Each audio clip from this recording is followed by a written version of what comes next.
వర్ష సూచన జారీ చేసింది భారత వాతావరణ శాఖ. ఇంట్రెస్టింగ్ గా నిన్నటి వరకు ఒక అలర్ట్ ఉన్నది, ఈ రోజు ఇంకొక అలర్ట్ కంటిన్యూ అవుతోంది. ఎక్కడ ఏ మేరకు ప్రభావం చూపించే అవకాశం ఉంది, ఏంటి కారణం అనుకున్నప్పుడు అల్పపీడనానికి సంబంధించి మాట్లాడుకున్న సందర్భం. ఇంతకీ అల్పపీడనం బలపడిందా బలహీనపడిందా, బలపడితే ఏ ప్రాంతాల్లో ఏ మేరకు ప్రభావం చూపించే అవకాశం ఉంది, అలాగే ఎక్కడెక్కడ ఎంతెంత వర్షపాతం నమోదైంది, ఏం జరిగే అవకాశం ఉంది, ఏం జరగబోతుంది అనేది భారత వాతావరణ శాఖ ఏం చెబుతుంది అనే రిపోర్ట్ తో నేను మళ్ళీ మీ ముందుకు వచ్చేసాను. దానికి సంబంధించిన బిగ్ బ్రేకింగ్ న్యూస్ చూస్తున్నారు. Here it is on the screens of RTV. Rain alert కి సంబంధించి, అల్పపీడనానికి సంబంధించి, లో ప్రెషర్ కి సంబంధించిన బిగ్ బ్రేకింగ్ న్యూస్ చూస్తున్నారు. తెలంగాణతో పాటు ఆంధ్రప్రదేశ్ కి వర్ష సూచన జారీ చేసింది వాతావరణ శాఖ. బంగాళాఖాతంలో ఏర్పడిన అల్పపీడనం ఇంకా కొనసాగుతోంది. ఈ అల్పపీడనం ముందుకు వెళుతున్న క్రమంలో ఎక్కడెక్కడ ఏ మేరకు ప్రభావం చూపించే అవకాశం ఉంది, మరి ముఖ్యంగా ఆంధ్రప్రదేశ్కి సంబంధించి ఇంపాక్ట్ ఎక్కువగా ఉండే అవకాశం ఉందనేది మనకు అందుతున్న సమాచారం. ఇటు తెలంగాణకు సంబంధించి రేపటి వరకు, రేపు ఉదయం 8:30 వరకు కూడా తెలంగాణకు కూడా వర్ష సూచన జారీ చేసింది. ఆరెంజ్ అలర్ట్ జారీ చేయడం జరిగింది తెలంగాణకు భారత వాతావరణ శాఖ. నైరుతి అలాగే ఆగ్నేయ బంగాళాఖాతంలో అల్పపీడనానికి సంబంధించి, అల్పపీడనం కారణంగా తెలంగాణలోని పలు జిల్లాల వర్షాలుంటుంది. ఉరుములు మెరుపులతో వర్షం, ఈదురుగాలులతో సహా గంటకు 30 నుంచి మాక్సిమం 50 కిలోమీటర్ల వేగంతో, గంటకు 30 నుంచి 50 కిలోమీటర్ల వేగంతో ఈదురుగాలులతో కూడా వర్షాలు పడే అవకాశం ఉందని భారత వాతావరణ శాఖ చెబుతోంది. ఇటు ఖమ్మం, సూర్యాపేట, నల్గొండ జిల్లాల్లో వర్షాలు పడే అవకాశం ఉందని భారత వాతావరణ శాఖ చెబుతోంది. దానికి సంబంధించి ఒకసారి నేరుగా నేను మ్యాప్ దగ్గరికి వెళ్ళిపోయే ప్రయత్నం చేస్తున్నాను. సో ఒకసారి చూసే ప్రయత్నం చేద్దాం ఎక్కడెక్కడ ఎటువంటి సినారియో ఉంది అనేది. మీరు చూడొచ్చు, ఒక్కసారి ఇక్కడ మీరు చూసే ప్రయత్నం చేస్తే కనుక ఇదిగోండి అల్పపీడనానికి సంబంధించి మీరు చూడొచ్చు. పశ్చిమ మధ్య బంగాళాఖాతం నుంచి దాదాపుగా నైరుతి బంగాళాఖాతం వరకు కూడా దీని ఇంపాక్ట్ అయితే మాత్రం మనకి ఉంది. ఇదిగోండి ఇక్కడ మీరు చూసే ప్రయత్నం చేస్తే పశ్చిమ మధ్య బంగాళాఖాతం నుంచి ఇటు నైరుతి బంగాళాఖాతానికి సంబంధించి మీరు చూడొచ్చు ఎటువంటి వాతావరణ పరిస్థితులు ఉన్నాయనేది ఈ అల్పపీడన ప్రభావం. ఒక్కసారి ఇదిగోండి well marked low pressure area అంటూ భారత వాతావరణ శాఖ చెబుతున్న పరిస్థితి. అయితే ప్రస్తుతం ఈ అల్పపీడనం ఎలా వెళుతోంది, ఎటువైపు వెళుతోంది, ఎక్కడి వరకు అంటే ఎటువైపు వెళ్ళే అవకాశం ఉంది, దాంతోపాటు ఏం జరిగే సిచ్యువేషన్ ఉంది అనేది ఒకసారి మనం చూసే ప్రయత్నం చేద్దాం. ఇక్కడ మీరు గమనిస్తే కనుక ఇదిగోండి ఇది దీని డైరెక్షన్ దాదాపుగా మనకి ఇన్ఫ్యాక్ట్ ఉత్తరం వైపు కాకుండా ఈశాన్యం వైపు మనకు అనిపిస్తోంది. అంటే ఉత్తర ఈశాన్యం వైపు సాధారణంగా మనం నిన్న వరకు ఇది వాయువ్యం వైపు వెళ్తుంది, ఉత్తర వాయువ్యం వైపు కదులుతోంది అనుకున్నాం. ఒకసారి నేను మార్క్ చేసి చూపించే ప్రయత్నం చేస్తా. ఇదిగోండి ఇది నిన్నటి వరకు మనం ఉత్తర వాయువ్యం వైపు వెళ్తోంది అనుకుందాం. ఆ తర్వాత ఇది ఉత్తర ఈశాన్య వైపుకు సంబంధించి. అయితే ఇప్పుడు ఈ డైరెక్షన్కి సంబంధించి పెద్దగా మార్పులు ఏం మనకు అనిపించట్లేదు. మనం నిన్న ఏదైతే చెప్పుకున్నామో అదే పరిస్థితి ఉంది. అయితే ఇంకొక 12 గంటల తర్వాత ఇది బలహీనపడే అవకాశం ఉంది.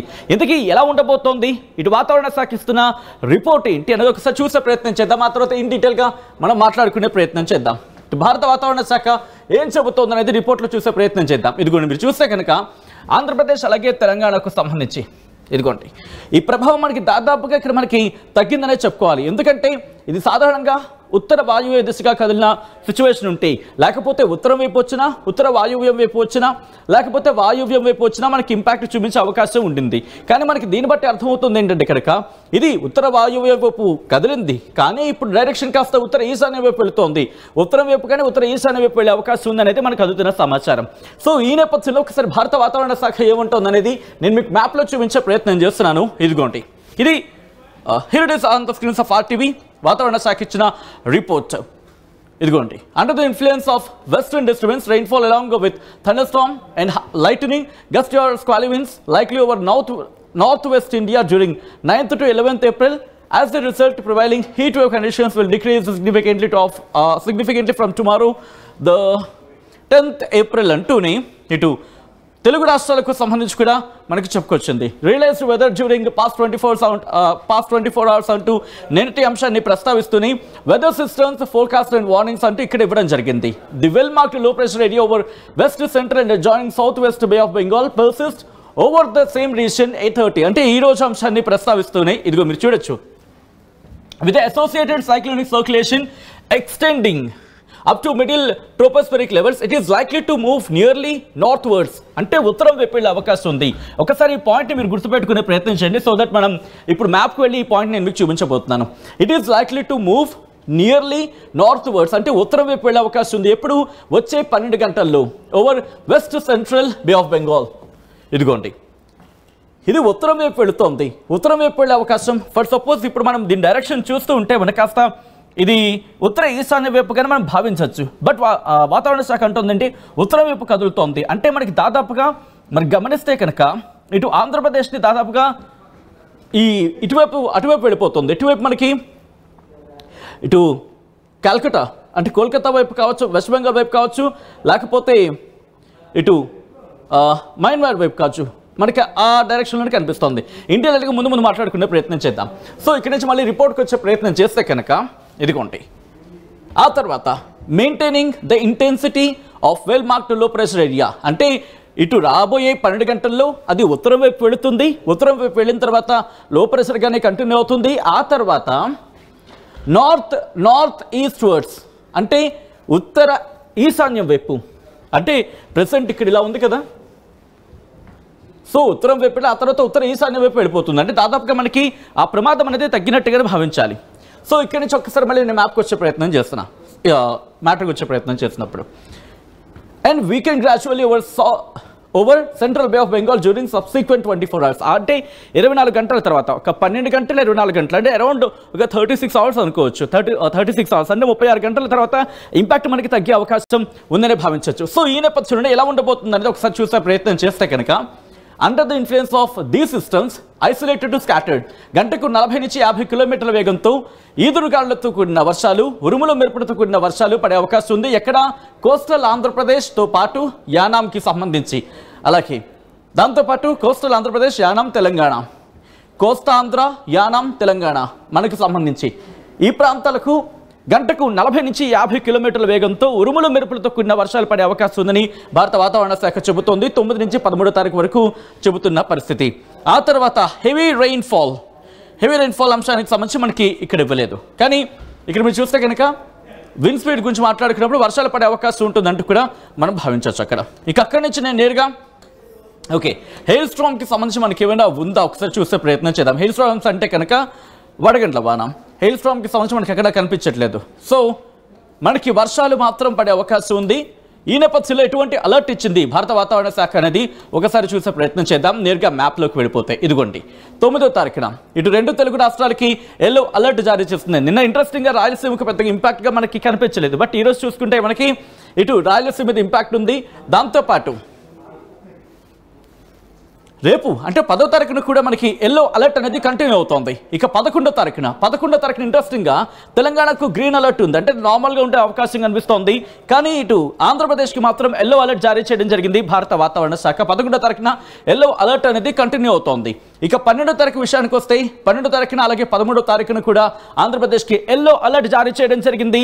ఆంధ్రప్రదేశ్ బి అలర్ట్ 13వ తారీఖు వరకు కూడా ఎల్లో అలర్ట్ అనేది ఉంది. మనం కొద్దిసేపట్లో ఆంధ్రప్రదేశ్ డీటెయిల్డ్ రిపోర్ట్, ఆంధ్రప్రదేశ్లో ఏ జిల్లాకు ఎటువంటి అలర్ట్ ఉంది, ఏ జిల్లాలకు ఏ రోజులు వర్షాలు పడే అవకాశం ఉంది, దాంతోపాటు ఎటువంటి అలర్ట్ ఉంది, అక్కడ ఎటువంటి సూచనలు ఉన్నాయి, ఎటువంటి హెచ్చరికలు ఉన్నాయి, దాంతోపాటు వాతావరణ శాఖ ఏం చెబుతోంది అనేది కూడా మాట్లాడుకునే ప్రయత్నం చేస్తున్నాం. మనం స్టెప్ బై స్టెప్ మనం వెళ్ళే ప్రయత్నం చేస్తున్నాం. 13వ తారీఖు మనం చూసాం. ఇక 14వ తారీఖు నుంచి వాతావరణం సాధారణ స్థితికి చేరుకునే అవకాశం ఉందని భావించవచ్చు. రెండు తెలుగు రాష్ట్రాలకు సంబంధించి గ్రీన్ అలర్ట్ మాత్రం మనకి 14వ తారీఖు నుంచి కనిపిస్తోంది. సో ఇక్కడి నుంచి నేరుగా Andhra Pradesh disaster management authority, Andhra Pradesh state disaster management authority ఏం చెబుతోంది అనేది నేను మీకు చూపించే ప్రయత్నం చేస్తాను. ఆ తర్వాత ఇటు అమరావతి కేంద్రంగా భారత వాతావరణ శాఖ ఆంధ్రప్రదేశ్కి ఏం చెప్తుందని చూసే ప్రయత్నం చేద్దాం. ఇదిగోండి, ఇది 22 గంటల క్రితం Andhra Pradesh state disaster management authority చెబుతోంది. నైరుతి ఆనుకుని ఉన్న పశ్చిమ మధ్య బంగాళాఖాతంలో బలపడిన అల్పపీడనం అదే ప్రాంతంలో కొనసాగుతోందని APSDMA, Andhra Pradesh state disaster management authority, ఇది నా మాట కాదు, ఏపీఎస్డిఎంఏ అంటే ఆంధ్రప్రదేశ్ విపత్తు నిర్వహణ సంస్థ చెబుతున్న మాట. ఏపీఎస్డిఎంఏ ఎండి రోనంకి కుర్మినాథ్ వెల్లడించారు. ఇది వచ్చే 24 గంటల్లో ఉత్తర వాయువ్య దిశగా, ఆ తర్వాత ఉత్తర ఈశాన్య దిశగా వచ్చి ఆ తదుపరి 24 గంటల్లో మధ్య బంగాళాఖాతంలో క్రమంగా బలహీనపడినట్లు తెలిపారు అని చెబుతూనే కంటిన్యూటీలో మీరు చూడొచ్చు. రేపు ఎల్లుండి అంటే ఈరోజు రేపు అకస్మాత్తుగా పిడుగులతో కూడిన వర్షాలకు అవకాశం ఉందంటున్నారు. అలాగే శుక్రవారం 11వ తేదీ ఉత్తరాంధ్ర జిల్లాలో పిడుగులతో కూడిన తేలికపాటి నుంచి మోస్తరు వర్షాలు, మిగిలిన జిల్లాల్లో తేలికపాటి వర్షాలు కురిసే అవకాశం ఉందని వెల్లడించారు. చెట్ల కింద నిలబడరాదని సూచించారు. రిమెంబర్, ఉత్తరాంధ్ర జిల్లాలకు సంబంధించి 11వ తేదీన అలర్ట్గా ఉండాల్సిన అవసరం కనిపిస్తోంది. పిడుగులతో కూడిన వర్షాలు ఉరుములు మెరుపులు దాంతోపాటు పిడుగులతో కూడిన వర్షాలు గంటకు 30 నుంచి 50 కిలోమీటర్ల వేగంతో ఎదురుగాలుతో కూడిన వర్షాలు పడే అవకాశం ఉన్నట్టుగా మనం భావించవచ్చు ఇక్కడ రిపోర్ట్ బట్టి చూస్తూ ఉంటాయి. సో ఆంధ్రప్రదేశ్కి సంబంధించి అలర్ట్ చూశారు. ఒకసారి నేను అలర్ట్ని చూపించే ప్రయత్నం చేస్తాను. ఇక్కడ నుంచి ముందుగా తెలంగాణకు మాత్రం ఆరెంజ్ అలర్ట్ ఇచ్చింది కాబట్టి ఒకసారి తెలంగాణకు వెళ్ళిపోతున్నాను నేరుగా. తెలంగాణకు ఎటువంటి అలర్ట్ ఇచ్చిందో చూసే ప్రయత్నం చేద్దాం. ఆ తర్వాత ఇన్ డీటెయిల్గా మనం మాట్లాడుకునే ప్రయత్నం చేద్దాం. Here it is on the screens of RTV. ఇటు సూచన చూడొచ్చు. తెలంగాణ రాష్ట్రంలో తేలికపాటి నుంచి ఒక మోస్తరు వర్షాలు అక్కడక్కడ కురిసే అవకాశం ఉందని చెబుతూనే ఇటు ఆరెంజ్ అలర్ట్ జారీ చేస్తుంది భారత వాతావరణ శాఖ. రిమెంబర్ రేపు ఉదయం 8:30 వరకు కూడా వరకు కూడా ఈ ప్రాంతాల ప్రజలు కాస్త అలర్ట్గా ఉండే అవకాశం, ఆఫ్ కోర్స్ అలర్ట్గా ఉండాల్సిన అవసరం కనిపిస్తోంది. ఏ ప్రాంతాలు చూసే ప్రయత్నం చేద్దాం. తెలంగాణ రాష్ట్రంలో జయశంకర్, భూపాలపల్లి, ములుగు, భద్రాద్రి కొత్తగూడెం, ఖమ్మం, నల్గొండ, సూర్యాపేట, మహబూబాద్, వరంగల్, హన్మకొండ జిల్లాల్లో అక్కడక్కడ కురిసే అవకాశం ఉందని భారత వాతావరణ శాఖ చెబుతోంది. ఇక్కడ గంటకు 40 నుంచి 50 కిలోమీటర్ల వేగంతో ఈదురుగాలులతో కూడిన వర్షాలు, ఉరుములు మెరుపులతో కూడిన వర్షాలు పడే అవకాశం ఉందని వాతావరణ శాఖ చెబుతోంది. రిమెంబర్ ఇక్కడ ఈ జిల్లాలకు సంబంధించి చూసే ప్రయత్నం చేయండి. జయశంకర్, భూపాలపల్లి, ములుగు, భద్రాద్రి కొత్తగూడెం, ఖమ్మం, నల్గొండ, సూర్యాపేట, మహబూబాద్, వరంగల్, హన్మకొండ ఈ జిల్లాలకు ఆరెంజ్ అలర్ట్ జారీ చేస్తుంది. రేపు ఉదయం 8:30 వరకు ఆరెంజ్ అలర్ట్ ఇచ్చింది. ఆ తర్వాత మిగిలిన జిల్లాలకు సంబంధించి అంటే రంగారెడ్డి, హైదరాబాద్, మేడ్చల్, మల్కాజ్గిరి, వికారాబాద్, సంగారెడ్డి, మహబూబ్ నగర్ జిల్లాల్లో అక్కడక్కడ గంటకు 30 నుంచి 40 కిలోమీటర్ల వేగంతో ఉరుములు మెరుపులతో కూడిన ఈదురుగాలులతో కూడిన వర్షాలు పడే అవకాశం ఉందని భారత వాతావరణ శాఖ సూచించడం జరుగుతోంది. ఇటువంటి పరిస్థితి మనకి రేపు కూడా కంటిన్యూ అవకాశం ఉంది 11వ తారీఖు వరకు కూడా. అయితే రేపు ఉదయం 8:30 నుంచి 11వ తారీఖు ఉదయం 8:30 వరకు చూసుకుంటే కనుక ఎల్లో అలర్ట్ జారీ చేసింది భారత వాతావరణ శాఖ. ఇక్కడ ఉరుములు మెరుపులు గంటకు 30 నుంచి 40 కిలోమీటర్ల వేగంతో ఈదురుగాలులతో కూడిన వర్షాలు పడే అవకాశం ఉంది అంటూ చెప్పుకొస్తోంది. ఎక్కడెక్కడ అంటే జయశంకర్, భూపాలపల్లి, ములుగు, భద్రాద్రి కొత్తగూడెం, ఖమ్మం, నల్గొండ, సూర్యాపేట, అలాగే మహబూబాద్, వరంగల్, హన్మకొండ, జనగాంతో పాటు సిద్దిపేట, యాదాద్రి భువనగిరి, రంగారెడ్డి, హైదరాబాద్, మేడ్చల్, మల్కాజ్గిరి, మహబూబ్ నగర్, నాగర్ కర్నూలు జిల్లాల్లో అక్కడక్కడ కురిసే అవకాశం ఉందని వాతావరణ శాఖ చెబుతోంది. ఆ తర్వాత కూడా మనకి 2 రోజుల పాటు తేలికపాటి నుంచి మోస్తరు వర్షాలు అంటూ కూడా హెచ్చరికలు జారీ చేయడం జరుగుతోంది. ఇన్ఫాక్ట్ ఇది 14వ తారీఖు కాదు, ఏకంగా 15వ తారీఖు వరకు కూడా తేలికపాటి నుంచి మోస్తరు వర్షాలు అక్కడక్కడ కురిసే అవకాశం ఉందని భారత వాతావరణ శాఖ ఇక్కడ అంచనా వేయడం జరుగుతోంది. సో ఈ నేపథ్యంలోని తెలంగాణకు సంబంధించి మనం చూసే ప్రయత్నం చేస్తాం. హైదరాబాద్ కూడా అలర్ట్ ఇవ్వడం జరిగింది. Here is on the screens of RTV. ఇదిగోండి హైదరాబాద్ కూడా ఇటు అలర్ట్ ఇచ్చింది భారత వాతావరణ శాఖ. రాబోయే 2 రోజులు అంటే ఈ రోజు రేపు కూడా ఎల్లో అలర్ట్ జారీ చేసింది. కానీ అవకాశానికి ఇంపాక్ట్ చూపించి మాత్రం తక్కువగా ఉండే అవకాశం ఉందంటూ కూడా చెబుతోంది. ఆకాశం పాక్షికంగా మేఘావృతం ఉంటుంది, తేలికపాటి నుంచి మోస్తరు వర్షాలు పడే అవకాశం ఉందంటూ కూడా వాతావరణ శాఖ చెప్పడం జరుగుతోంది. దాంతోపాటు గంటకు 30 నుంచి 40 కిలోమీటర్ల వేగంతో ఈదురుగాలులతో కూడిన వర్షాలు పడే అవకాశం ఉందంటూ కూడా భారత వాతావరణ శాఖ చెబుతోంది. ఈ రోజు రేపు కూడా ఇటువంటి ఇంపాక్ట్ ఉంది. ఇటు హైదరాబాద్కి సంబంధించి Charminar zone, Khairatabad zone, Kukatpally zone, LB Nagar zone, అలాగే సికింద్రాబాద్ జోన్, శేరిలింగపల్లి జోన్ ఈ జోన్లకు సంబంధించి ఎల్లో అలర్ట్ ఇచ్చింది. బట్ ఇంపాక్ట్ సంగతి చూసుకుంటే లో అంటే తక్కువ అవకాశాలని చెప్పి భావించవచ్చు. ఇక్కడి నుంచి నేరుగా ఆంధ్రప్రదేశ్ వెళ్ళిపోయే ప్రయత్నం చేద్దాం. ఆంధ్రప్రదేశ్ వెళ్ళి ఎటువంటి పరిస్థితులు ఉండబోతున్నాయనేది నేను మీకు చూపించే ప్రయత్నం చేస్తాను. ఆంధ్రప్రదేశ్కి సంబంధించి రైట్ అంతకన్నా ముందు నిన్న ఎటువంటి వర్షపాతం నమోదైంది తెలంగాణ అనేది చూసే ప్రయత్నం చేద్దాం. Here it is on the screens of RTV. మీరు చూడొచ్చు వరంగల్లో అత్యధికంగా 44.2 మిల్లీమీటర్ల వర్షపాతం నమోదైంది. వరంగల్లోని ఖానాపూర్లో మనం మాట్లాడుకుంటున్నాం గత కొద్ది రోజులుగా వర్షాల గురించి. ఈ నేపథ్యంలో మీరు చూడొచ్చు అత్యధికంగా వరంగల్లో 44.2 మిల్లీమీటర్ల వర్షపాతం నమోదైంది. ఖానాపూర్లో అత్యల్పంగా మీరు చూసుకుంటే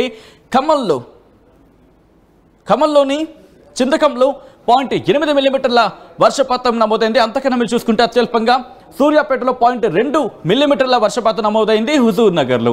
ఇది తెలంగాణకు సంబంధించి మీరు చూడొచ్చు. తెలంగాణలో దాదాపుగా మనకి నిన్న బాగానే వర్షం పడింది. ఇటు ఖానాపూర్లో 44.2, కొత్తగూడలో 42.8, అలాగే చిన్నారావుపేటలో 36.2, అలాగే చంద్రగొండలో 30.4, పినపాకలో 22.4, గర్లలో 19.4, అశ్వరావుపేటలో 18.4, కొల్లాపూర్లో 18, అలాగే డోండకల్లో 14.2, నర్సంపేటలో 14.2, గుండాలలో 13, అశ్వాపురంలో 12, అలాగే టేకులపల్లిలో 10.2, అలాగే మణుగూరులో 9.6, అలాగే ములకపల్లిలో 8.2, భద్రాచలంలో 8, అలాగే బూర్గంపాడులో 7.8, వైరాకి సంబంధించి 7.5, అలాగే పాల్వంచలో 7.2, మాల్యాలకు సంబంధించి 4.5, సత్తుపల్లికి సంబంధించి 4.4. ఇటు బాగానే మనకి రికార్డ్ అయినట్టు కనిపిస్తోంది వర్షాలు ఇటు తెలంగాణలో. సో ఇప్పుడు ఆంధ్రప్రదేశ్కి వెళ్ళిపోయే ప్రయత్నం చేద్దాం, ఎందుకంటే ఇంపాక్ట్ ఆంధ్రప్రదేశ్ మీద మనకి బాగానే కనిపిస్తోంది కాబట్టి ఒకసారి ఆంధ్రప్రదేశ్ వెళ్ళే ప్రయత్నం చేస్తున్నాను. ఆంధ్రప్రదేశ్కి సంబంధించి మీరు చూడొచ్చు, ఇటు ఉత్తరాంధ్ర జిల్లాలకు సంబంధించి ఇంపాక్ట్ మనకి చాలా గట్టిగానే కనిపిస్తోంది. ఎందుకంటే మీరు చూడొచ్చు పూర్తిగా పసుపుమయం అయిపోయింది.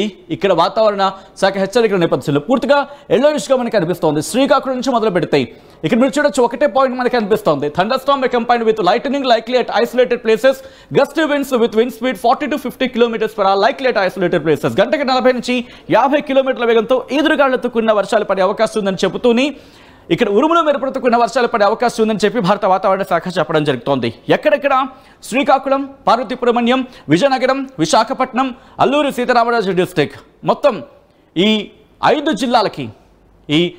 జిల్లాలకి కూడా ఈ రోజు నుంచి 14వ తారీఖు వరకు కూడా ఎల్లో అలర్ట్ జారీ చేయడం జరిగింది భారత వాతావరణ శాఖ. ఉత్తరాంధ్ర జిల్లాలకు సంబంధించి మాత్రం ఇంపాక్ట్ కనిపిస్తోంది. ఆ తర్వాత అనకాపల్లికి ఇది 9వ తారీఖు మనం చూస్తున్నాం. 10వ తారీఖున మళ్ళీ సాధారణంగా ఉండే వర్షపాతం అంటే సాధారణంగా ఉండబోతున్నట్టుగా తెలుస్తోంది. ఆ తర్వాత 11, 12, 13 అంటే 14వ తారీఖు వరకు కూడా మనకి ఎల్లో అలర్ట్ జారీ చేయడం జరిగింది భారత వాతావరణ శాఖ. ఇక అక్కడి నుంచి కాకినాడ నుంచి మొదలు పెడితే కాకినాడ, ఈస్ట్ గోదావరి, యానాం ఈ 3 జిల్లాలకి 10వ తారీఖు నుంచి 14వ తారీఖు ఉదయం 8:30 వరకు కూడా ఎల్లో అలర్ట్ జారీ చేయడం జరిగింది. డాక్టర్ బిఆర్ అంబేద్కర్ కోనసీమకు సంబంధించి 11వ తారీఖు నుంచి 14వ తారీఖు ఉదయం 8:30 వరకు మనం చూడొచ్చు. ఆ తర్వాత ఏలూరు, దాదాపుగా బిఆర్ అంబేద్కర్ కోనసీమ, ఏలూరు, వెస్ట్ గోదావరి ఈ 3 జిల్లాలకి చూసుకుంటే 9, 10, 11వ తారీఖు నుంచి 14వ తారీఖు వరకు ఏలూరుకి, వెస్ట్ గోదావరికి 9వ తారీఖున కూడా అలర్ట్ ఉంది. ఆ తర్వాత ఎన్టీఆర్ డిస్ట్రిక్ట్కి 9వ తారీఖు నుంచి దాదాపు 14వ తారీఖు ఉదయం 8:30 వరకు కనిపిస్తోంది. బట్ ఆ ముందు రోజు అంటే 13వ తారీఖు ఉదయం 8:30 నుంచి కూడా మనం చూసుకుంటే 12వ తారీఖున 13వ తారీఖు 9, 10, 11, 12 ఉదయం 8:30 నుంచి 13 ఉదయం 8:30 వరకు అక్కడ వాతావరణం నార్మల్గా ఉండే అవకాశం ఉందని చెబుతూనే కృష్ణాకి సంబంధించి చూస్తే మొత్తం 9వ తారీఖు నుంచి 14వ తారీఖు వరకు కూడా ఎల్లో అలర్ట్ మనకి కనిపిస్తోంది. పల్నాడుకి 11, 13 అంటే 14 వరకు, అలాగే గుంటూరుకి మళ్ళీ ఈ రోజు నుంచి 14వ తారీఖు వరకు, బాపట్లకు 9, 11, 13 తేదీలకు వర్ష సూచన జారీ చేయడం జరిగింది. ప్రకాశం, నెల్లూరుకి ఈ రోజు నుంచి 14వ తారీఖు వరకు కూడా ఎల్లో అలర్ట్ జారీ చేస్తుంది. కర్నూలు, నంద్యాల, అనంతపురానికి, అలాగే వైఎస్ఆర్ డిస్ట్రిక్ట్, అన్నమయ్య, తిరుపతి ఈ జిల్లాలకు ఇటు 6 జిల్లాలకి కూడా ఈ రోజు నుంచి దాదాపు మనకి 13వ తారీఖు వరకు కూడా ఎల్లో అలర్ట్ కంటిన్యూ అవుతోంది. దాంతోపాటు శ్రీ సత్యసాయి డిస్ట్రిక్ట్కి సంబంధించి 9, 10, 11, 12 తేదీల్లో ఎల్లో అలర్ట్ అనేది ఉంది. ఇక చిత్తూరుకి సంబంధించి 11, 12 తేదీల్లో ఎల్లో అలర్ట్ అనేది జారీ చేయడం జరిగింది భారత వాతావరణ శాఖ. ఈ నేపథ్యంలో ఒకసారి రెయిన్ఫాల్ కూడా ఫటాఫట్ చూసే ప్రయత్నం చేద్దాం. Here it is. ఇక్కడ ఏలూరులో అత్యధికంగా 28.4 మిల్లీమీటర్ల వర్షపాతం నమోదైంది. అత్యల్పంగా కర్నూలులో 0.5 మిల్లీమీటర్ల వర్షపాతం నమోదైంది. ఎన్టీఆర్ డిస్ట్రిక్ట్ విజయవాడలో కూడా 0.5 మిల్లీమీటర్ల వర్షపాతం నమోదైంది. ఈ నేపథ్యంలో మనం లాస్ట్కి వచ్చేసిన సినారియో దాదాపుగా మనం ప్రిడిక్షన్ చేస్తున్నాం. ఎక్కడ ఎటువంటి సినారియో ఉంది అనేది దాదాపుగా మనం చెప్పుకుంటున్నట్టుగానే అక్కడ సినారియో మనకు అనిపిస్తోంది. ఒకవేళ అక్కడ అలా ఉందా లేదా అనేది కూడా మీరు కామెంట్ చేసే ప్రయత్నం చేయండి. ఒక్కసారి మనం రెగ్యులర్గా మన ప్రిడిక్షన్ చూసే ప్రయత్నం చేస్తూ ఉంటాం. సో ఇక్కడ ఫస్ట్ నేను జూమర్త్కి వెళ్ళిపోయే ప్రయత్నం చేస్తాను. సో దట్ జూమర్త్ ఏం చెప్తుందో చూసే ప్రయత్నం చేద్దాం. Here it is. మీరు చూడొచ్చు ఇక్కడ ఆల్రెడీ డైరెక్షన్ మారిపోయిన పరిస్థితి మనకు కనిపిస్తోంది. ఇది ఉత్తర వాయువ్య దిశగా ఉందనుకున్నాం, కానీ అదే ఉత్తర వాయు దిశగా ముందు ఇటు వచ్చింది. ఆ తర్వాత ఉత్తరం వైపు వెళుతోంది. ఇప్పుడు ఉత్తర ఈశాన్య వైపు అంటే ఇటువైపు వెళ్ళబోతోంది. కాబట్టి ఇప్పుడు మీరు చూడొచ్చు దీని ప్రభావం మనకి చాలా తక్కువగా కనిపిస్తున్నప్పటికీ ఇది మూవ్ ఆన్ అయ్యే సందర్భంలో అప్పుడు ఇంపాక్ట్ మనకి స్టార్ట్ అయ్యే అవకాశం కనిపిస్తోంది. సో ఇంకేం ఆలస్యం చూసేద్దాం ఎలా ఉండబోతుంది అనేది. ఒకసారి మీరు చూసే ప్రయత్నం చేస్తే కనుక ఇదిగోండి